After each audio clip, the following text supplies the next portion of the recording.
नानक वडावा किए आप जाने आप जाने आप नानक वडावा किए नानक वडावा किए आप जाने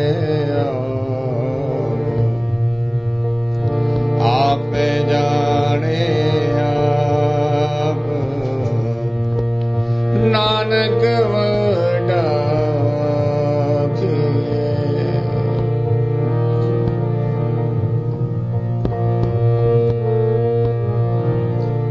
पाताला पाताल लख आगासा आगास पाताला पाताल लख आगासा आगास ओढ़क ओढ़क भाल थके वेद कहन एक वाद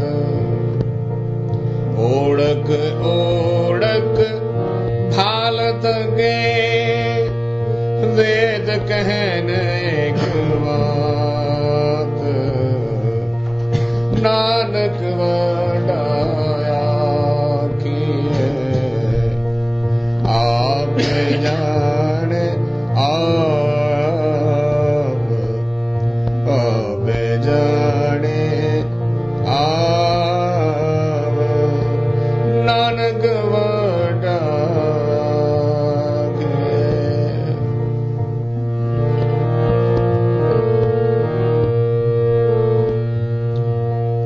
सहस 18 कहन कतेबा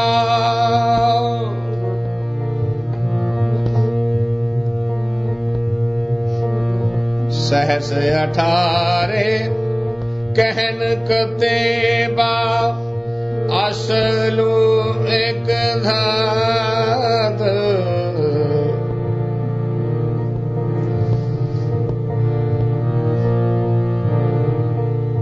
सहस 18 कहन कतेबा असलू एक धात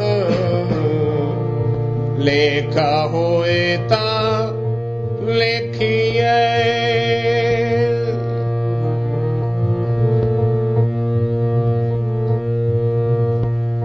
लेखा होए ता लिखिए लेखे होए वेड़ास नानक वडा आखिए आप जाने आप नानक वडा किए नानक वडा किए आप जाने आप जाने आप नानक वडा किए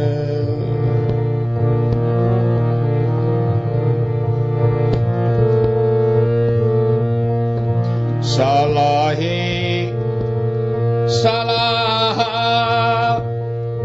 एती सुरत ना पाया सलाही सलाह एती सुरत ना पाया नदियां अते वाह पवे समुंद न जाने समुंद साह सुल्तान गिरहा से ती माल धन कीड़ी तुलना होमणी जे तिस मानो ना वेसरे नानक वड़ा किए नानक वड़ा किए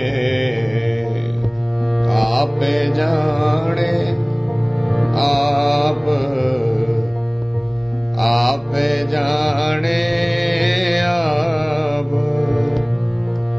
Nanak vada Nanak vada Nanak vada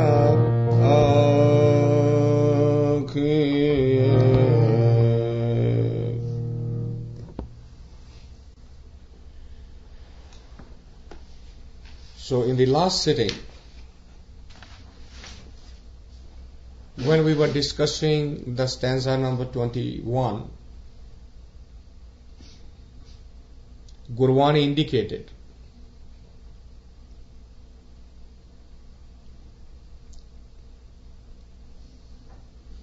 it concluded Vadda Sahib Vaddi Nai Kita Jaka Hove Nanak जे को आपो जाने अगे गया ना सो है. So Gurwani pointed out that the one that is greater than the greatest, highest than the highest, if anybody attempts to try to decipher that, estimate that, try to describe that, ultimately finds out that it's impossible to find the limit.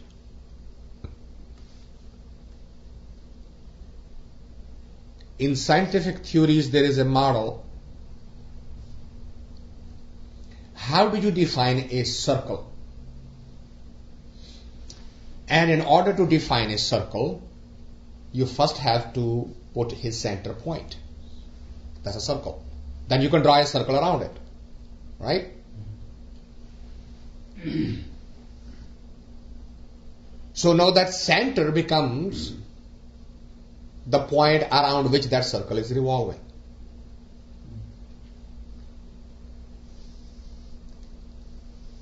The definition of the universe is that you can fix a point anywhere that you can imagine. And that point will become the center point. Think about it. Because if I put a point here and draw a circle, then I cannot have that same point over here. Because I already assume this is the center. Now, the universe is such that every point in the universe is a center, which, said in another way, is applicable to every human consciousness. Every human mind thinks, I am the center of the universe, and the rest of the universe revolves around me. That's illusion. And that is created by design. It's not by default. That illusion is created by the creator, because if that was not the case, then it would be limited. It is unlimited, hence anywhere in the cosmos you can put a finger on and say, is this the center of the universe? You say, yeah, of course it is. Okay, if I put the finger on the moon and I say moon is the center of the universe, okay, now I go to the sun. Is that the center of the universe? Of course, that's the center. Wait a minute now. Which is the center of the universe? You say, any point in space is the center of the universe. Every point in space is the center of the universe. Because it is unlimited. There is no boundary to it. But the mind doesn't give up. So what does the mind do? It starts counting the galaxies. I'm going to find out how many galaxies are there. How many Milky Ways are there? How many suns and moons are there? How many planets are there? I'm going to find out. Once I know that, then I will be able to divide them in half. Draw one line in that half. Draw one line across it. I will find the center. That's the mind of the human. That's a scientific, logical mind. Never give up. I am going to find out. And the Gurbani says, are you going to be able to do that? So the 21st stanza said, no, you cannot. But if you don't give up, what's going to happen? The next stanza takes that thought further. So the importance of the linkage of the 21st to the 22nd, that's what I'm describing. It's the same thought. And the next stanza starts saying, Patala patal lakh agasa agas.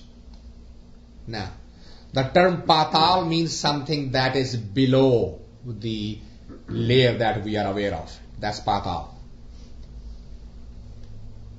See, this level is tal. And then patal, the thundas had gone below it. So if you keep on digging deeper into the earth and you get to the core of the earth, that would be patal with respect to this planet. But if you don't consider this as the center, then whatever the planet below this going southbound would be considered patal. Going northbound would be considered agas. Patala, patal, lak. Agasa, agas means the upper. Patal means the lower. In scientific term, when you are traveling northbound, you are going into akash. When you are traveling southbound, you are going into patal. So Gurbani says, it doesn't matter which direction you go, up or down, or right or left, how does it matter? It says, patala patal lak agasa agas. Now the term lak, even though literally translated mean 100,000, but that's not what is implied here. It is a matter of speech, lakhahi, angirat. Because the next statement clarifies that. It says, odak bhal thake. Odak. Since that time immemorial. Odak. Adi Jugadi. Going backward to the time. And it doesn't matter when you count. If you start from today backward, in Guru Nanak's days, counting backward, one would be the same thing. Odak bhal thake. Since the time immemorial, this search has been going on. It's not only today's scientific mind or the logical mind that is trying to decipher this mystery. He says this drama has been going on for a very, very long time. Why is that drama never ends? Why is that? And the answer is very obvious. Because that means accepting the defeat. That means a big blow to the ego. That means surrendering.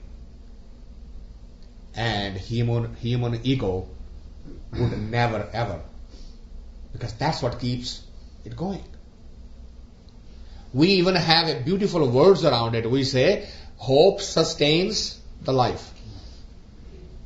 Jive asa, mare nirasa. And Gurbani says that unless until you have developed that nirasa, you cannot go on the path of the meditation or the spiritual journey. Jab lag man bai kunt ki aas, As long as there is a hope. Tab lag hoye nahi charna nivas. End of discussion. If you are still sustaining yourself even on the path of spirituality, in the path of mysticism with some hope, boy, what a bitter pill. क्या भगवान को मिलने की भी आश ना रखूं तो भक्ति काय को करूं? Right? If I can't even have the hope of my ultimate nirvana, if I can't even sustain that hope, then what's the purpose of all this all?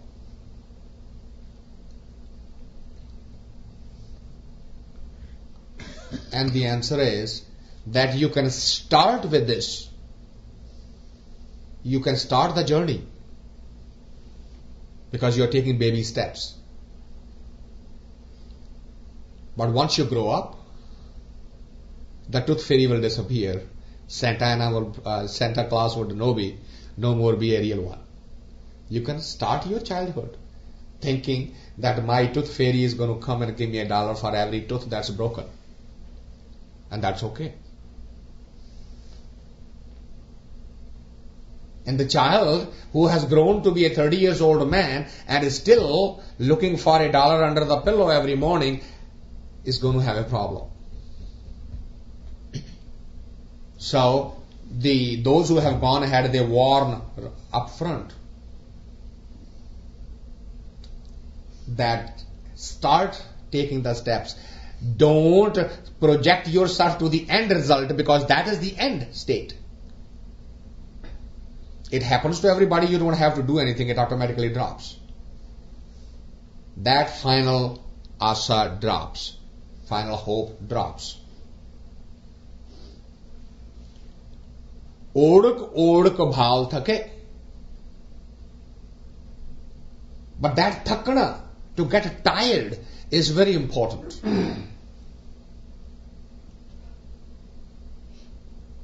If you say, okay, so many people have gone ahead of me and they have said that this cannot be found, so I'm not going to even try it.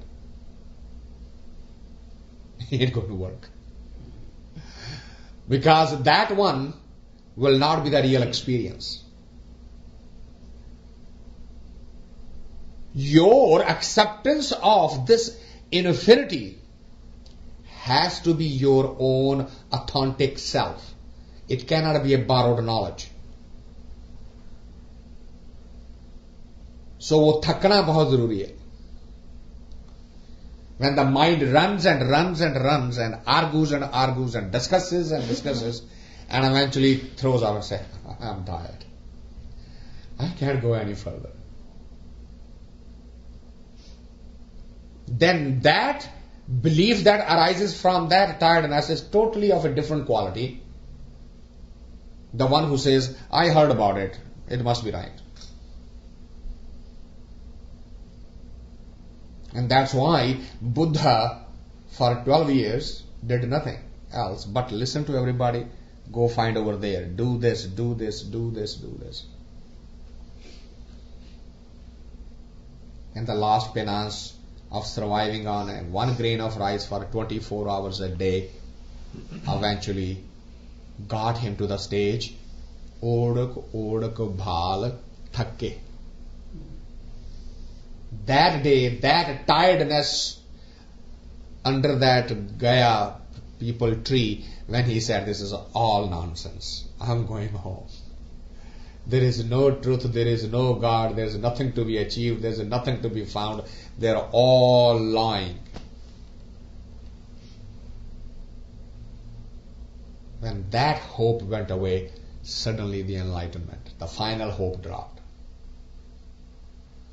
He had lost everything. He was niras, he was disappointed, he was away from the family, he was away from the world, he was away from the masters, gurus, everybody. And by himself totally, and reached that complete desirelessness, even the desire of finding the ultimate disappeared. That was the moment of nirvana. But he could not have done that 12 years ago, because that experience wasn't his own. That would have been a borrowed experience. That's why on this journey, when we say, well, I've been doing this particular sadhana for so many years and nothing is happening. Well, nothing is supposed to happen. Just stay on it. Be with it. That's all. Nothing is supposed to happen. What are you trying to do? Well, I thought I will have this out-of-body experience and I will be floating around and say, well, guess what? That desire of experiencing the out-of-body experience is your basic barrier. So drop it. Stop getting focused on anything. Thakana. Very important. Odak bhal thake. Ved kehen ek vaat. Ved word here is not the four Vedas. Ved is vidvata. Those who know. Those who have really experienced. That's where this word comes from. Vidvata. Vidvata to Ved bane. Ved and Dev. They are together. Deva, the one who has achieved to a certain level. Out of that, words, when the words come, they are Ved. And Dev and devil, the English devil and Dev, they are contemporary words also. Because Devata and devil are not separate. They are the two opposites of the same coin.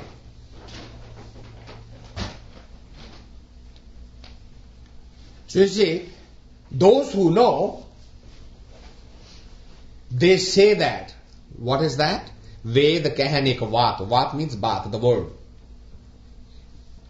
Those who know, those who are full of vidivata, those who have actually known, not knowledge, but knowing, experientially those who have known, they say, what? Sahas athare kehen kateba aslu ikdhat. Sahas means 1000. Athare means 18.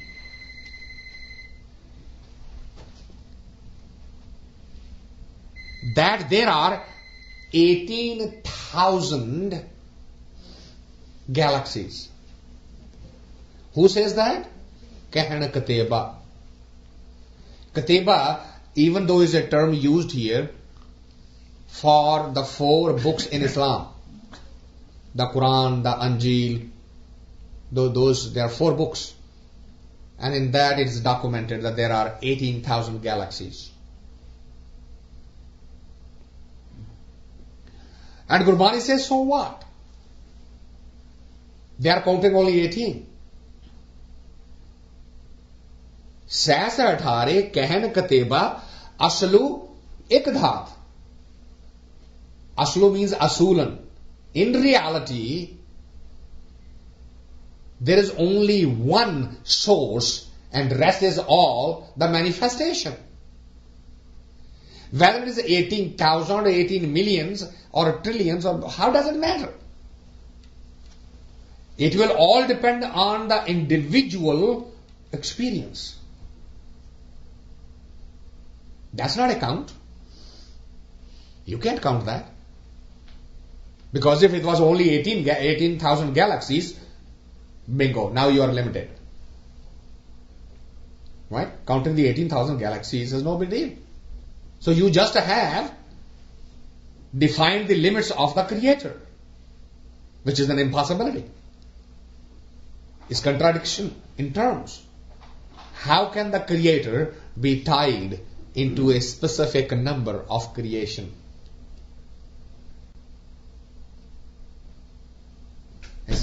And the Gurbani goes on to expand that thought. He says, Sas athare Kehen kateba aslu ek dhaat.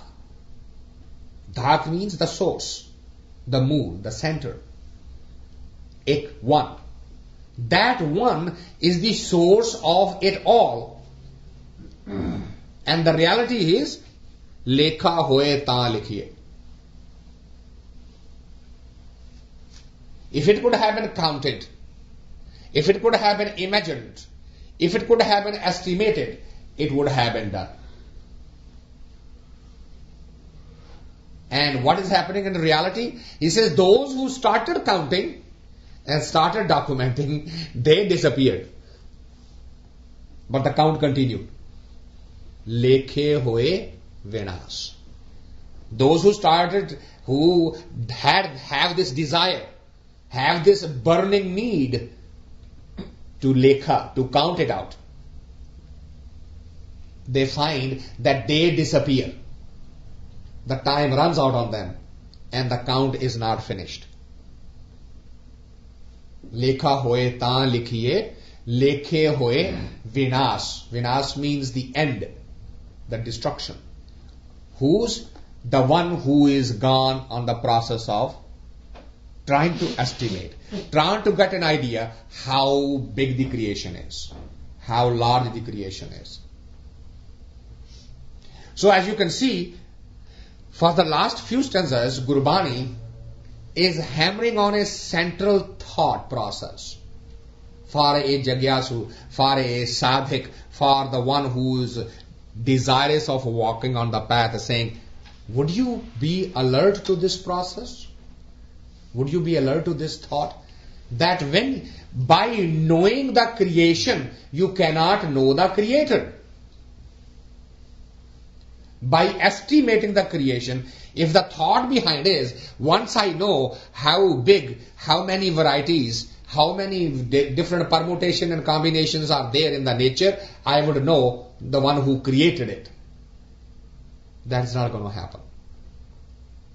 So stay away from it.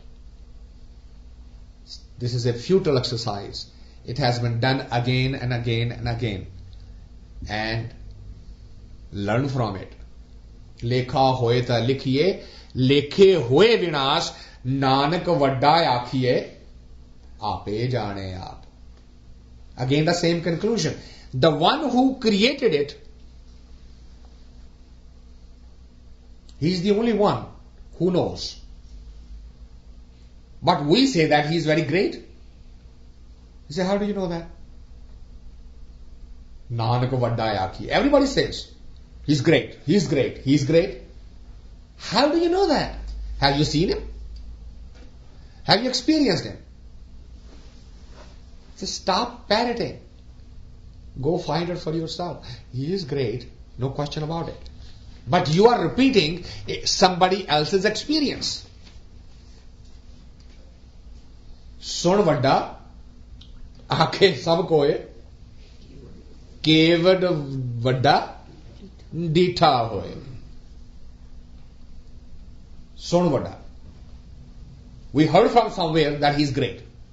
So now we have started saying, Sun vadda aake sab koye. Everybody is now repeating the same word. He is great, he is great. Says, no. Kevad vadda. That would be great only the day, the moment, in time and space, you see it for yourself. Kevad vadda ditha hoye. Unless you have experienced it yourself, this is an absolutely meaningless discussion. So your urge, your journey, your fire, your desires, all should be, I am going to find it out for myself. That day, when I find out, I will say, Anhalak, main hi khuda haan. That day, you will be able to say that.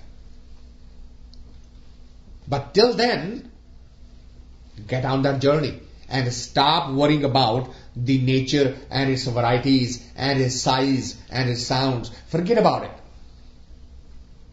Because if you don't,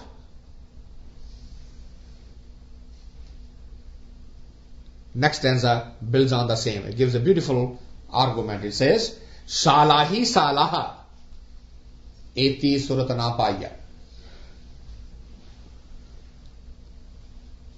After documenting Salahi salaha, singing the songs of praise, how great the sun is, and how great the moon is, and how great the earth is, and how great the stars are, and you continued appreciating the whole nature. Well, it's a beautiful thought, very noble action, but what happened with that? It says, Eti suratana paya. Not even a fraction. Surti is a beautiful, beautiful word. Surti means complete awareness. Not even a fraction of the awareness came to you. Why? He says, Nadiyan ate vaha pave samund na janiye. Say, have you ever seen a stream, a river, flowing toward the ocean?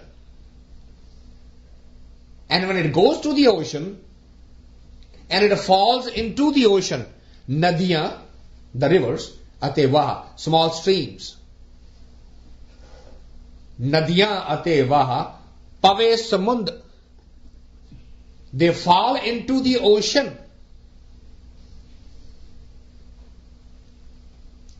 Can that river, can that stream know how great the ocean is? Is there any possibility that when the stream and the river flowing, looking for the ocean, eventually finds the ocean, and what can it do? Can it stand on the banks of the ocean and then try to figure out how great it is? Okay, it doesn't stand on the bank. Okay, it says, no, I'm going to really go into it. So it falls into it. Can that river still estimate how great, how big, how deep, how large the ocean is? Meaning what? A part has no capability to comprehend the whole. Nadiyan ate vaha pave samund na janiye.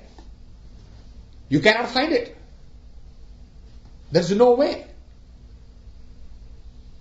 So why don't you see the logic of this?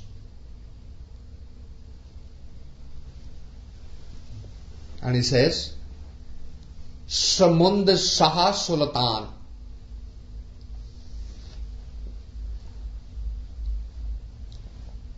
If someone, sultan literally means a king, king of kings, literally, just what Chakravarti Badshah kehne, king of kings. Even if a human who rises to the heights that it can be compared to a samandar, right? We say that his heart is so big, it's like an ocean, like Darya Dil. Samund Saha Sultan. And Girha Seti Maladhan. He's a Badshah, he's a king. And Girha means a pocket. In his pocket, there is unlimited wealth. Samund Saha Sultan, Girha Seti Maladhan. Now, he has set up a stage. Because he earlier started saying, Salahi salaha eti surtana paiya, nadiyan ate vaha, pave samund na janiye. And he says, well, let me tell you, pick up the highest of achievement of a human being in this outer dimension. So, to us, who is the highest? One who has the wealth, the health and the power. Right? The king has the power of life and death over others. King has the wealth that's unlimited. And he says, if the king is so great that he is considered Daryadil, that he is helping everybody else. He's such a nice person. Sumund Saha, Usvarga. Sumund Saha Sultan, Girha Seti Mal Dhan, Kidi Tolana Hovani Jetis Manona Visara. He said, but on the other side, a small ant who's in touch with the ultimate source. That king is not even comparable to that little ant. Kidi tolana homani. Tol means comparison, equal. Tol means tolana, to put it in a takdi. When you weigh it on a scale, that little ant, which has the connection with the ultimate, hence she never forgets that. Kidi tulana hovani je tis mano na visare. That ant who does not forget the reality of the ultimate creator and stays in touch is absolutely incomparable even with that king who has collected all this wealth and has all this power. Why? Because in that collection of power he would forget the ultimate, who is the giver of us all. So the Gurbani pushes us in the direction of saying, stop duplicating and parroting. Don't become a Jnani. Don't become a Pandit. Become a Brahmajnani. Don't start parroting and repeating what you have heard or read. Find out for yourself. Make it part of your own experience. If it is not part of your own experience, then it may impress the people here, but it is not going to be valuable for the real purpose that you are trying to achieve, which is the transcendence of the human bondage. Let's see if there is a time today to move on. So that was 22nd and 23rd stanza. So if that happens, why is that you should not fall into the trap is built on further as we move on to the 24th.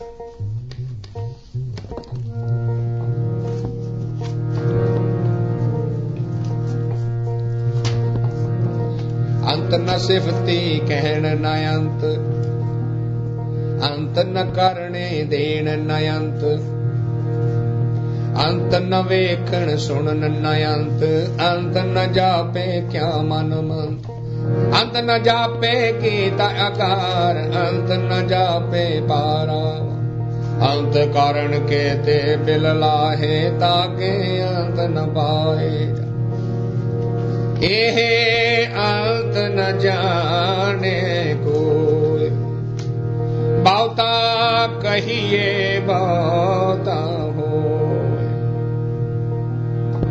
वड्डा साहिब ऊंचा था, ऊंचे ऊपर ऊंचा नाम,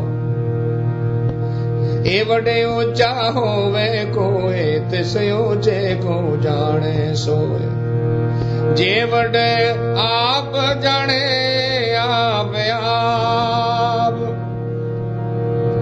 जे वडे आप जाने आप आप,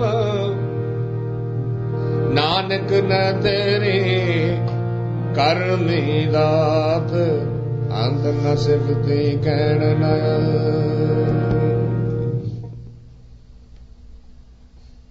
So Gurbani goes on to expand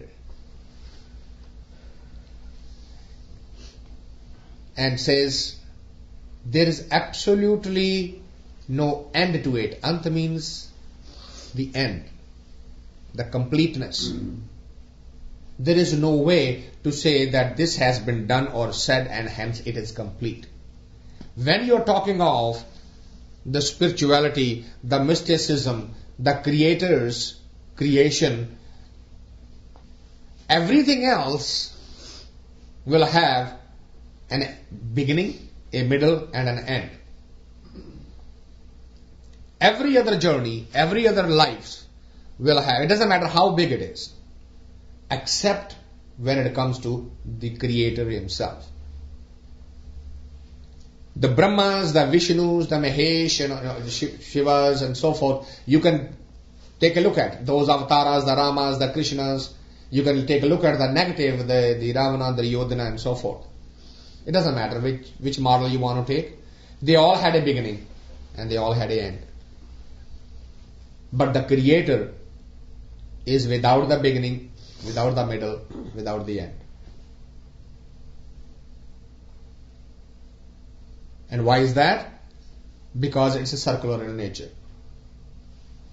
It started the drama somewhere. Of course it started somewhere.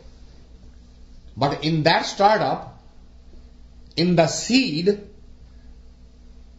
as soon as the fruit materialized, the seed appeared in the fruit, closing the circle. Hence now it has become a chicken and an egg issue. And you cannot solve it. You shouldn't try to solve it. It's not going to work out.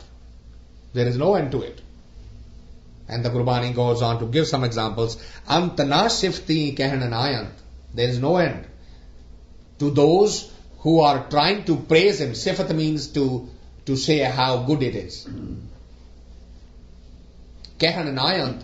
Those who are saying, they are also unlimited. Because we are looking at it in this time and space. But what about those who have come before us? Those who have gone from the time immemorial. And we are only aware of this dimension and this physical carnation. How about those carnations which don't have the physical body? Are you aware of that? Sikhism is the only religion that I'm aware of which recognizes the carnations, that the nature has life forms in different dimensions on different. Right here, there are thought forms in existence whose lifespan is different, whose survival instinct is different, whose food is different, everything is different. Because we don't see it, for us, it don't exist. But there are dimensions right here. So those who are in those dimensions, they are also singing the praises which we don't know. Antana sivti kehanayant, antana karanay denayant. The actions and their varieties, meaning thereby the processes by which to get to him, to find him, they are unlimited number of. Every person finds and say, this is the way to get to him. Unlimited. Antana karane denayant. Those who are into the charity business. Antana vekhan sunnayant. There is absolutely no limit of the so-called sightseeing, how much of scenery it has created. That's the feed of the eyes and feed of the sound, the ear. No limit. Antana jape kya manamant. There is no end to as to how does the mind work. Each mind works in different fashion. And we have talked about it a number of times that looking at the same event, two people can come to a totally opposite conclusion. Those who consider me an absolute anti-history, that is the reason for it. Yes, I am anti-history because I know history cannot be written. Because the people who are writing the history cannot suspend their bias. It's impossible. If And I give this example all the time. If there is a statue of a stone and it breaks up even accidentally in a kind of a riot or something, if the same event is seen and documented by a Muslim, for him it will be a non-event. एक बुत तो टूट गया, बात खत्म हो गई. But if the same event is documented by those who are worshipping, for them, dharm khatre mein ho gaya. Our religion is absolute now danger because our God has been insulted. And it will incite riots, it will cause lot of blood to be shed. Who was that one responsible for insulting our God? It's the same event. Why is that happening? Because the bias of the one who's born in Islam is completely different than the bias who's born in the other religion, whether it's a Hindu or Buddhism or whatever. So history is always distorted. Doesn't matter how close to the time frame it is documented. It doesn't matter. And now imagine if the time moves on and then you go and interview people, everybody will give their own memory. I had heard from my great-grandfather, this is what happened then. Right? One of the biggest problem in Sikhism, there are two foreigners who documented Sikh history, McAuliffe and MacLeod.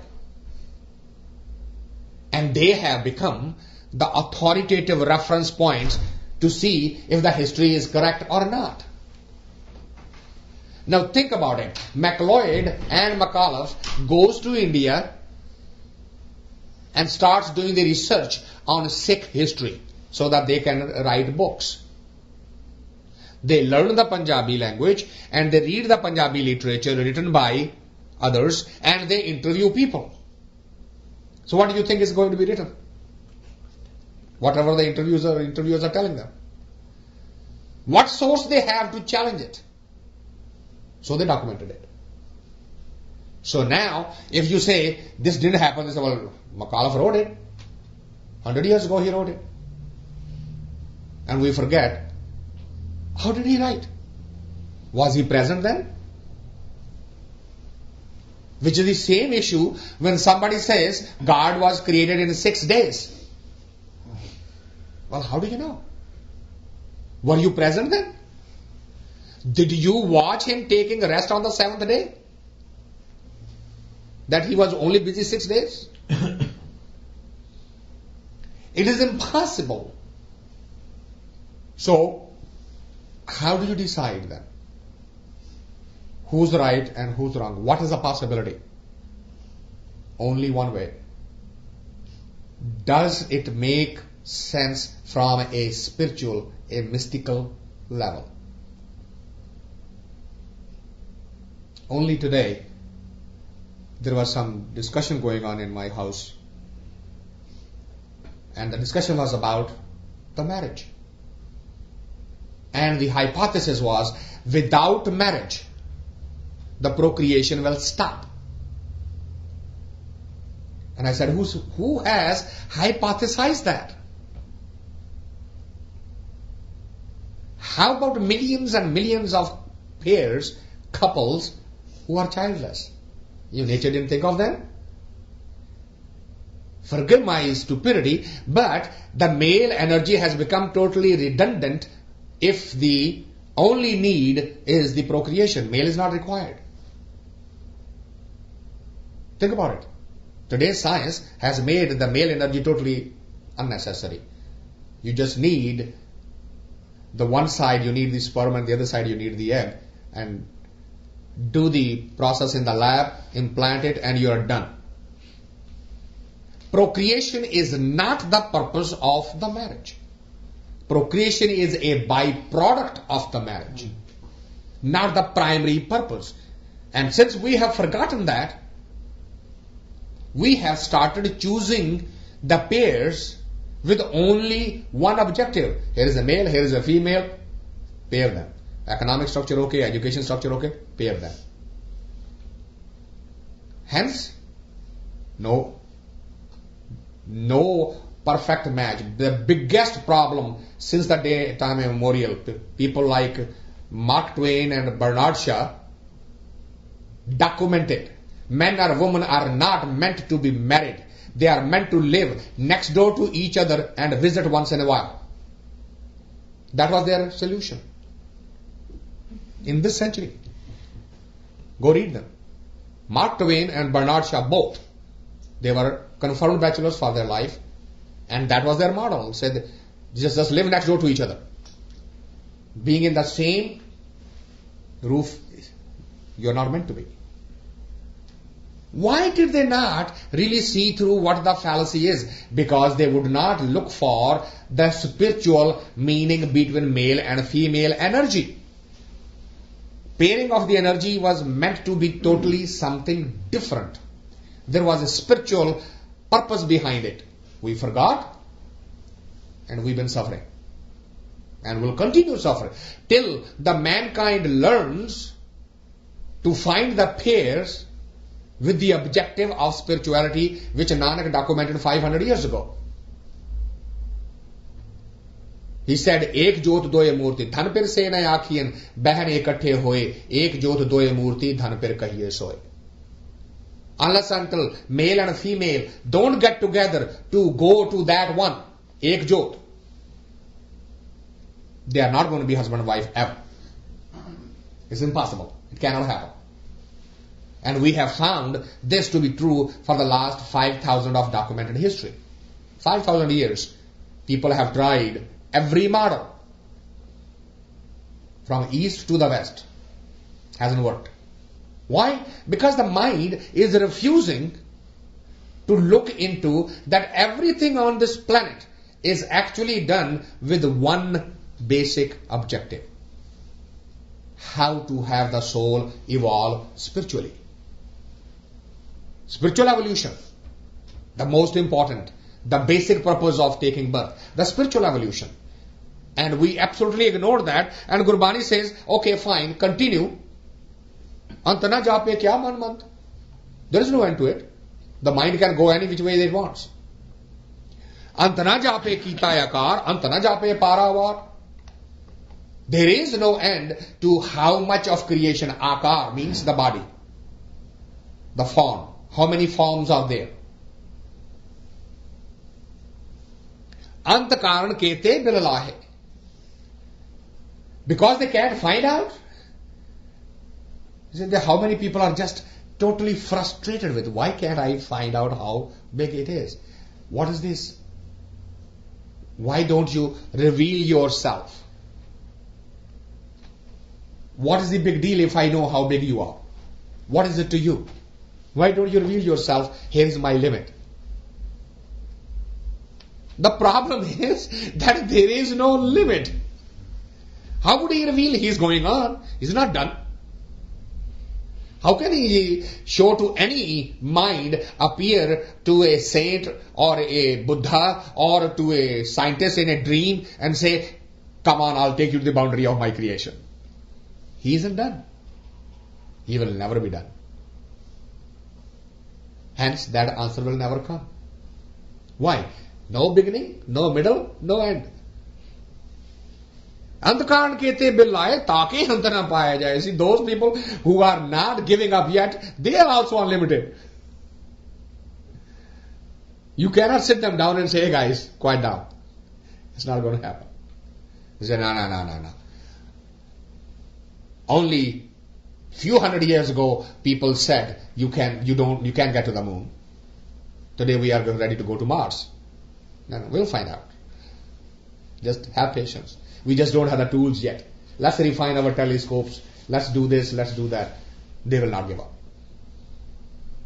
Taaki ant na paaye jaye, ehe ant na jaane koi. This is not going to happen. It is impossible. Stop that effort.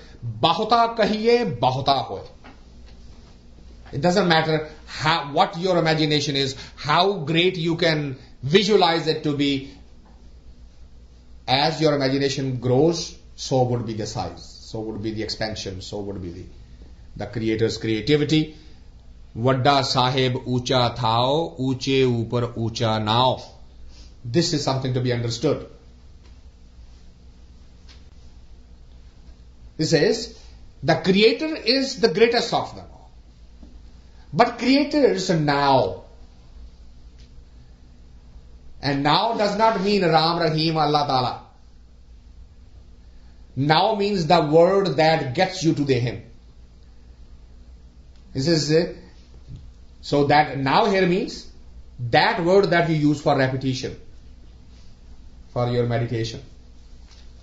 That word is for you of higher value than just the concept what God is. Look at what a beautiful indication for us is. He says, just to visualize and think of the Creator is a total exercise in futility for you. Really. God is that great. You have no clue. He has this beard, and there are people who actually literally draw pictures. The God looks like this. Because there is a Shabad in Guru Granth Sahib. So, and in that there is a physical, some physical indications, and the people start drawing the picture.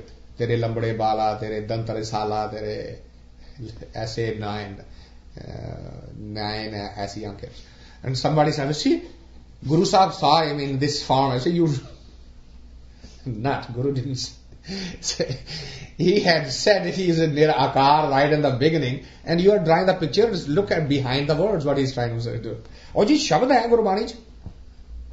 People just get caught in the words so quickly.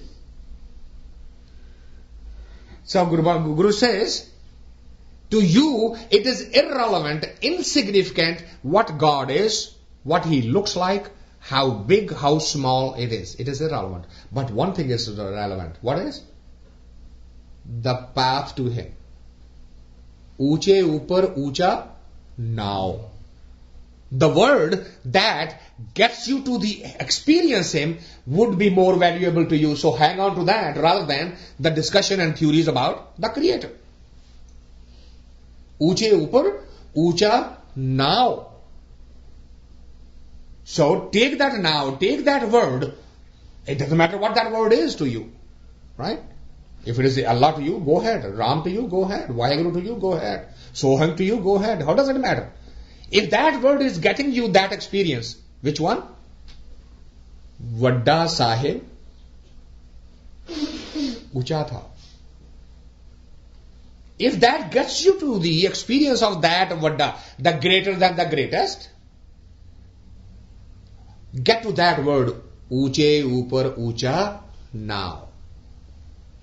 And if you hold on to that, then what will happen? If you take that word, and that word becomes your basic wealth,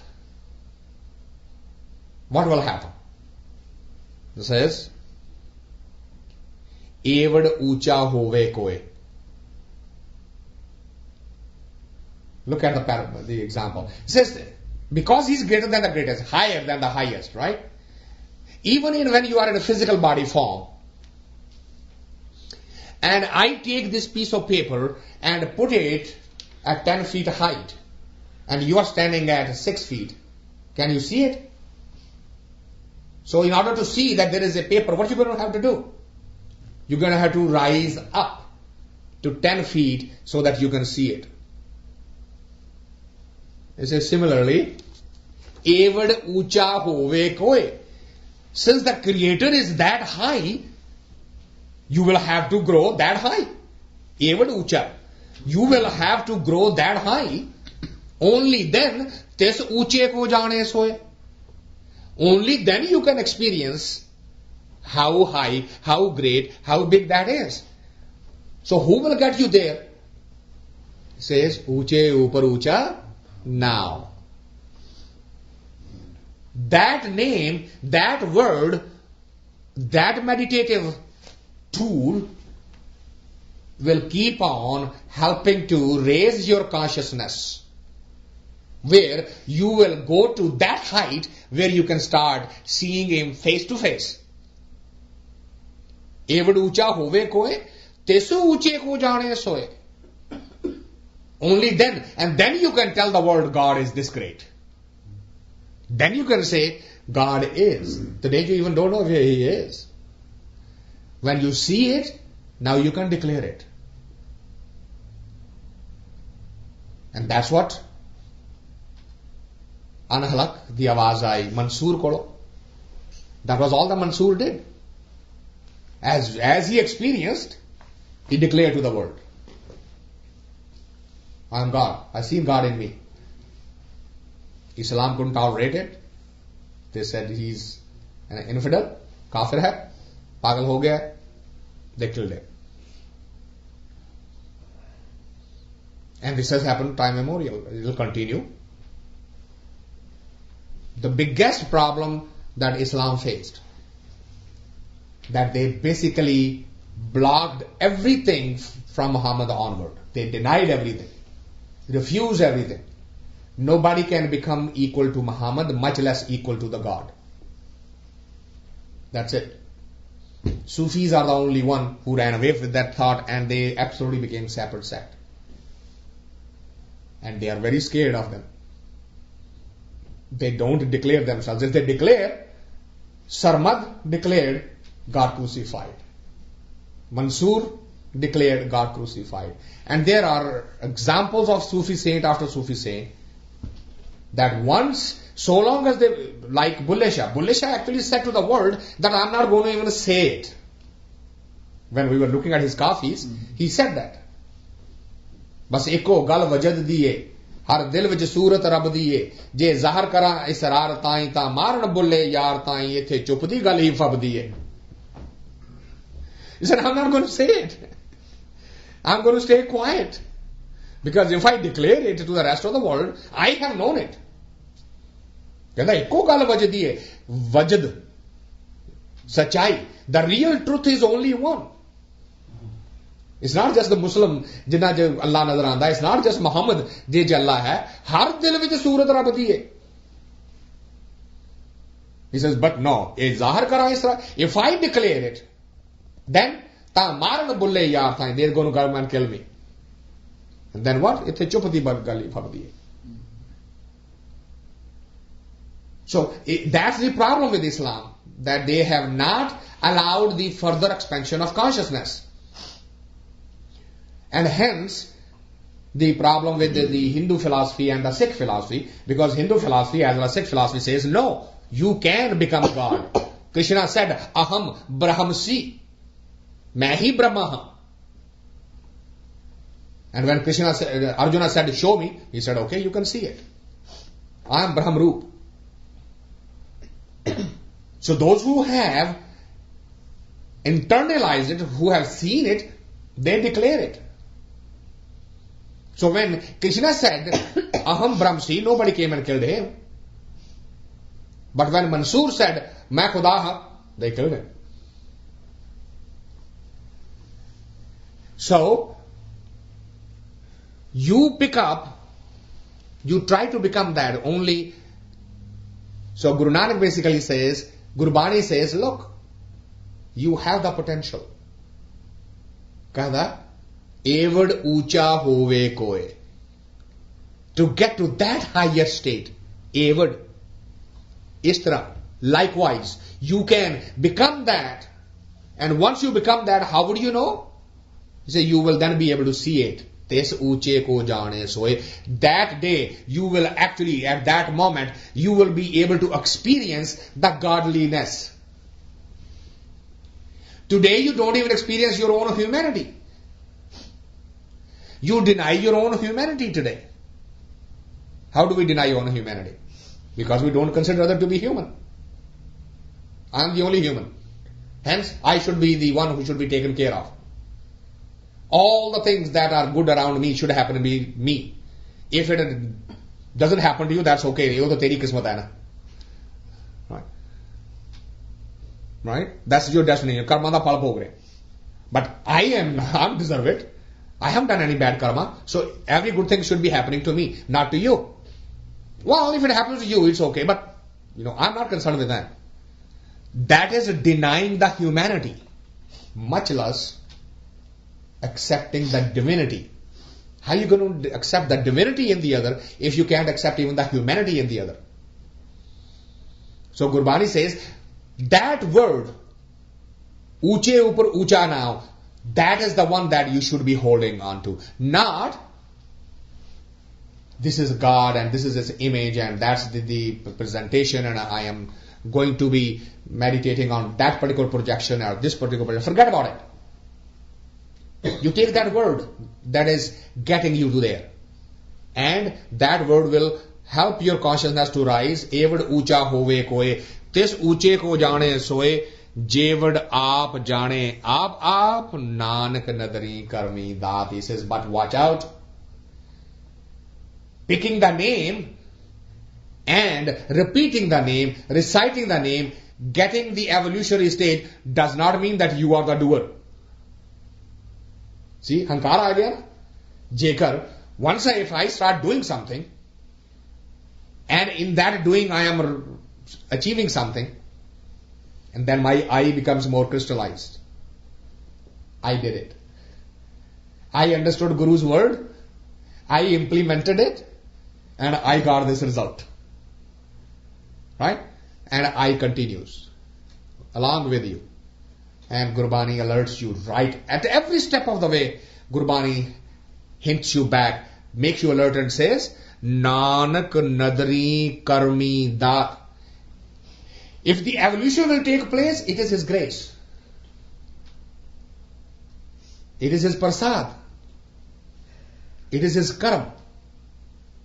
Karam da matlab action nahi hai the. Karamat, meher. When karam comes, karam, exact same spellings, word karam when it's used in Islam, ye aapka karam hai, ye aapki dawa hai, ye aapki meher hai. When the karam is used in Hindi, karam means the action. So you have to be very careful how you use the word karam. To Nanak nadri, because the word nadar has come, that means this karam is his kripa, his prasad. So he says, you stay focused on the name. Uche upar, ucha now. You stay focused on the name. You do the meditation, you do the practice, you do the abhyas, you continue with that sadhana. And whatever is happening, if you are evolving further and further and further, it is His meher. It is His grace. It is His prasad. So, with that we will conclude today's evening talk. Hopefully that some of these words will stay with us, that will help us to put it in practice what we've been preaching.